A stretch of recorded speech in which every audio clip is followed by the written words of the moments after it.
Are you ready, kids? Hello, it's Employee Emilian, and welcome back to SpongeComs. Today's episode is Season 4, Episode 12, or Episode 72 overall, All That Glitters and Wishing You Well, both of which originally premiered on Nickelodeon on June 2nd, 2006. And of all the episode pairings in Season 4, this is probably the one that I'm most divided on personally, because All That Glitters I really hate, but Wishing You Well is my favorite episode of Season 4, and I'll explain why while I'm talking about Wishing You Well, but first, begrudgingly, I shall watch All That Glitters for another 11 minutes. It was written by Zoo Service, Eric Weiss, and Stephen Banks, have all written better episodes, so nothing against them here.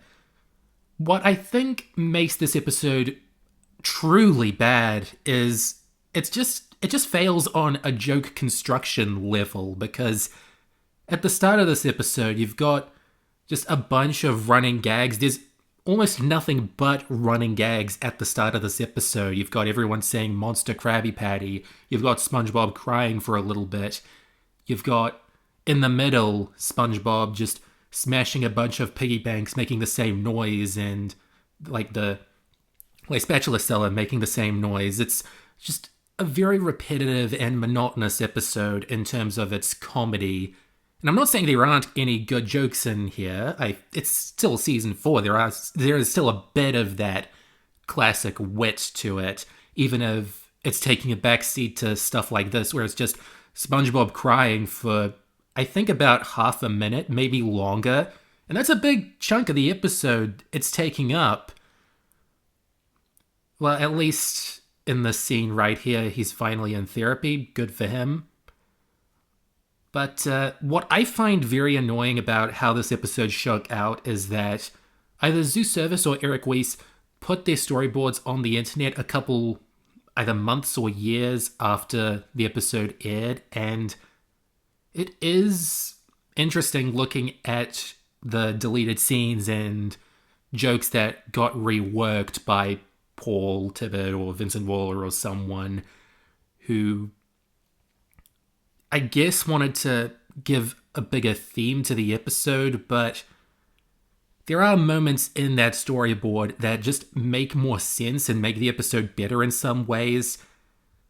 Like, Spat had a character before getting broken. Spat is SpongeBob's pet spatula, if this is somehow your first time, engaging with this episode in some way. It's a commentary track meant to play over the episode, but Spat actually moved and was sentient and had a slight personality before getting broken in the storyboard, whereas here in the final episode, that doesn't happen until after he's broken. So it's a massive shock that, SpongeBob suddenly has this rapport with someone who's just, gotten stuck in the hospital. And there is an inherent humor to the idea that, the spatula is so important to SpongeBob that it has to be in a hospital.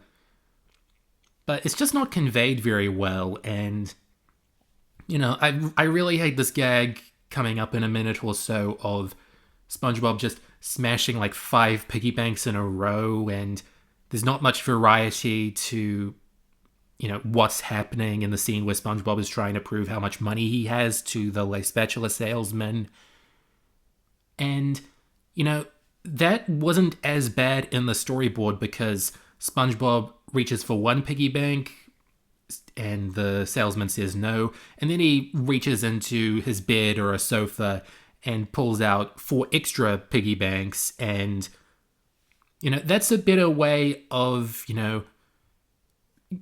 bringing a comedic escalation to how much SpongeBob is willing to part with for Le Spatula, this new updated model. And it's just replaced with something a little less convincing. I don't know why that joke in particular bothers me so much, but it is just a sign of where the show is going with its humor, in that it doesn't feel like it's giving its all as often. But as I said, it does have some decent moments, like right before SpongeBob notices Les Spatula, there is that few seconds where he's walking on the street depressed, and then him suddenly shooting up in enthusiasm when he sees it. I think that's conveyed very well. You've got a good sense of, SpongeBob's endless optimism shining through in that scene. But what also doesn't exactly work about the setup of SpongeBob wanting a more high-tech spatula is that not only is his original spatula already capable of flying, as we've seen in Help Wanted, but that just reminds you that SpongeBob has no reason to want Les Spatula other than it just looks fancy on a store shelf, a store display. And wouldn't it be more interesting if we got an ad on the side of a building or something, or SpongeBob watching TV and he sees a commercial for Les Spatula that really hypes it up and lies about it being, consumer friendly to every sort of potential customer. Instead, it's just, ooh, shiny, me want spatula because it's shiny and new and high tech, and SpongeBob sells everything, including his clothes, except for his faithful Krusty Krab hat, just to own this spatula that, he knows nothing about. And it's a fine message, it's a fine way to do a moral-centric episode. And the moral is good compared to Whale of the Birthday's more materialistic message. I like how right after that we went into an episode that sort of condemns this sort of excessive materialism and warns of its hypnosis over any potential customer. But then, by the end of the episode, this sort of moral is treated like a joke. I do find it very funny just how blatant they make the joke of the moral, but at the same time, it makes the big bulk of this second act of SpongeBob learning this just a lot less convincing. And also, Les Spatula suddenly becomes a character just like Spat, so this episode might as well be in an alternate reality where spatulas have personalities. It makes very little sense, even for nautical nonsense. And we're starting to see the show start to really hate French people. Sorry, Pepe, I know you're going to comment on this. But, there is one gag at the expense of French people in Karate Island, but then we've got this second villainous character in a row that just has this very overbearing French accent and snooty attitude. And then we get a whole episode next season of SpongeBob being transferred to a new restaurant with a seemingly French manager who treats him like dirt, and I don't know what their deal is. Of course, we've still got the French narrator. He's a fairly friendly presence, but I don't know what they were thinking. I don't know if these episodes went over so well in France yet. And again, it's not like this episode is completely devoid of comedy and good writing, but I think that it is one of the worst episodes of season 4 and my least favorite up to this point because, Good Neighbors still has the veneer of this classic SpongeBob dynamic, whereas this is just a complete waste of the show and, it's nonsensical vibes when you've got this big dramatic moment and a lot of these big dramatic moments in this episode, but they still don't treat it very seriously at all because you've got that big joke at the end about how, it doesn't matter because then SpongeBob's arms break.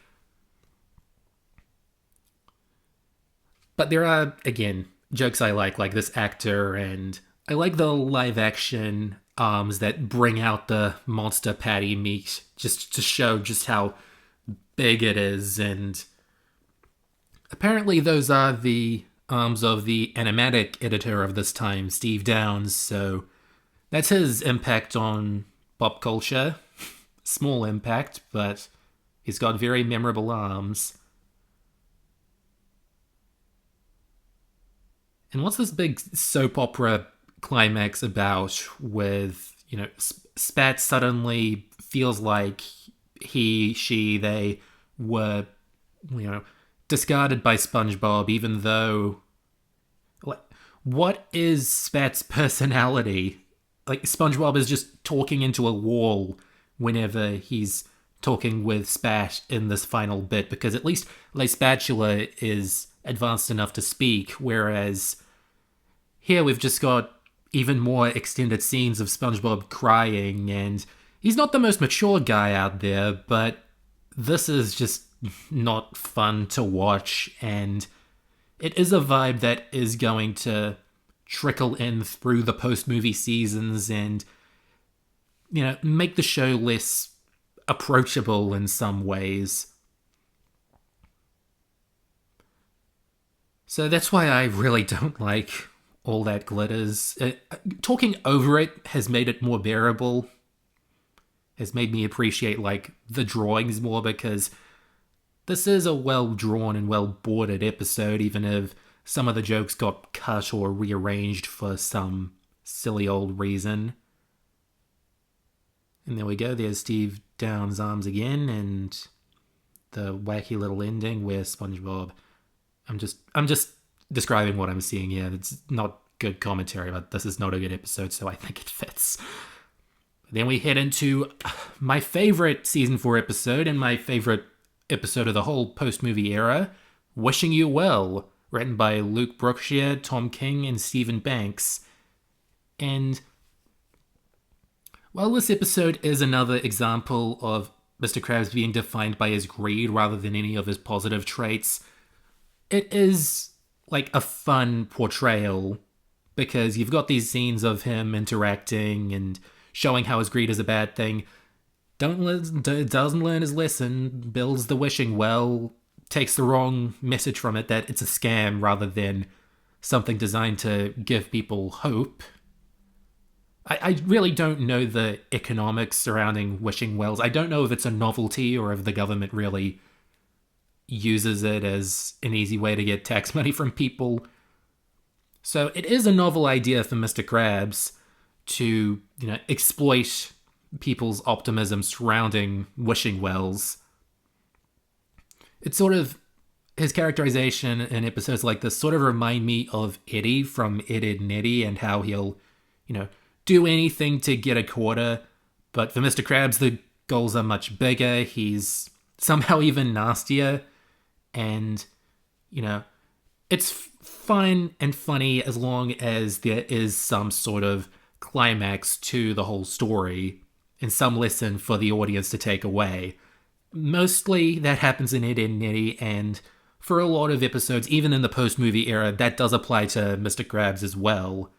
And speaking of being able to see SpongeBob characters as characters from other things, there is a bit of a Jiminy Cricket vibe to SpongeBob in this episode, and how he's singing about dreams and wishes and being, grossly optimistic about what's happening. And with Jiminy, he's singing that song because, it's the theme of the movie that he's in, and by extension, it became the theme of the Walt Disney Company.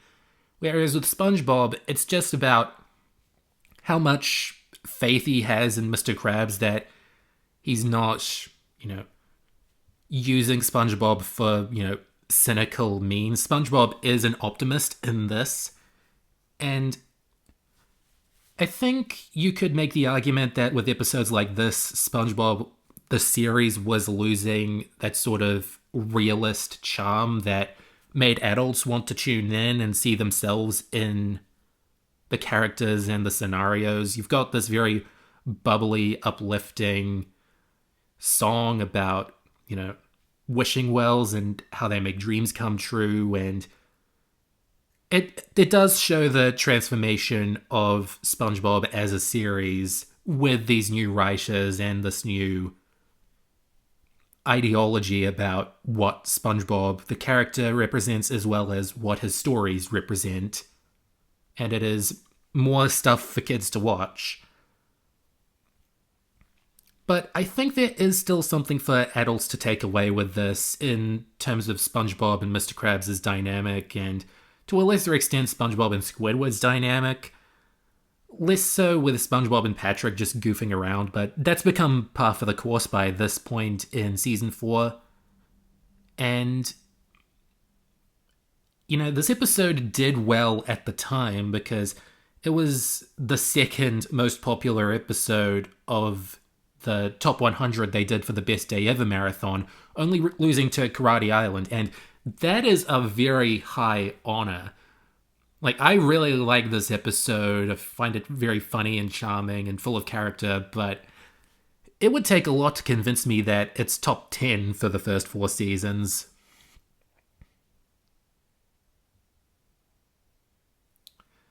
I'm really just talking about, what works about the episode rather than any trivia behind it, because there really isn't much trivia beside that Best Day Ever thing and how the early season 4 episodes were rearranged a little before transmission.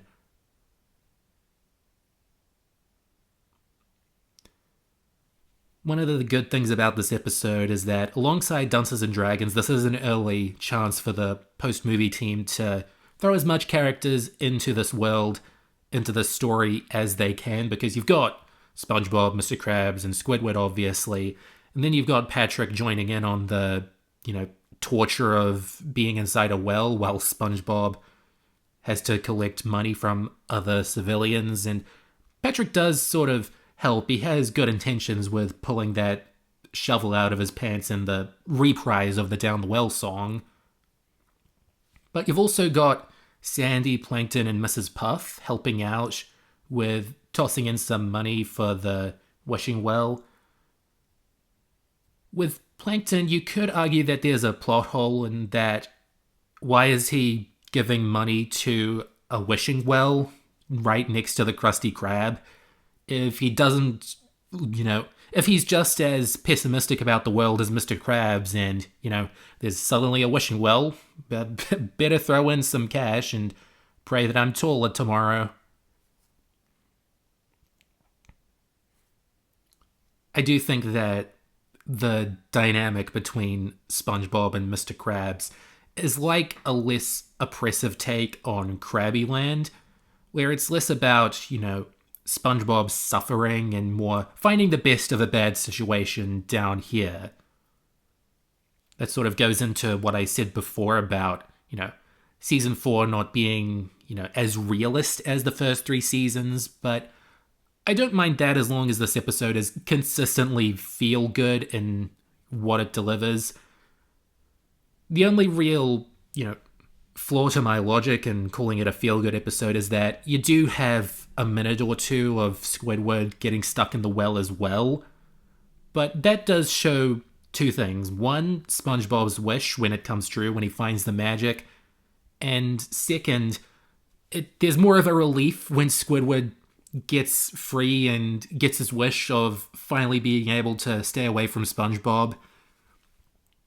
Other than that, it's more of, the sort of Club SpongeBob silliness of them being in a confined space and Squidward suffering, and at least in the early half of season 4, you have episodes where, Squidward can't really have any excuse to stick around. As the show goes on through this era, and especially by The Thing, you get the sense that the writers are playing God in terms of making Squidward trapped with SpongeBob and Patrick.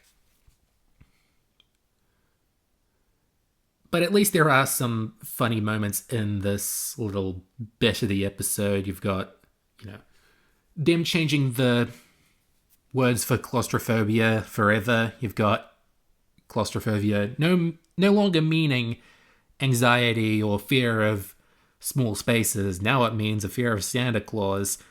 That joke might have been made 100 times before 2006, but it just sticks with me. Squidward and Patrick also fighting, after Squidward gets his elbow in Patrick's ribs, and for some reason he has ribs for just a second. That always gets me.